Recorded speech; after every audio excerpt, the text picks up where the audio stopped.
కానీ ఒకటన్నా ఇప్పుడు మీరు బిగ్ బాస్కి వెళ్ళేసి యాక్టివిటీస్ అన్ని కూడా ఆల్మోస్ట్ చేసేసారు కదా. సో మరి మీరు బయటికి ఎందుకు వచ్చారు అసలు, ఎట్లా ఎందుకు పంపించారు అనుకో? అది తెలియదు అన్న నాకు కూడా, అంటే ఆన్ వాట్ బేసిస్ అనేది నాకు కూడా క్లియర్ ఐడియా లేదు. ఎందుకంటే నేనైతే బెస్ట్ ఇచ్చాను, అంటే మరీ డిజాస్టర్ లెవెల్ అయితే కాదు. ఏం చేయాలో నేను చేశాను.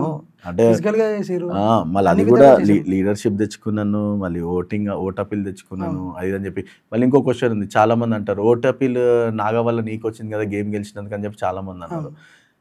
ఇంకో పాయింట్ ఏంటంటే మరి అట్లాంటప్పుడు మరి కల్కి కుండ టాస్క్లో కల్కికి ఇవ్వకుండా మరి మనోడికి ఎందుకు ఇచ్చారు మరి ఓట్ అపీల్ పవన్ కళ్యాణ్కి? Yes or no?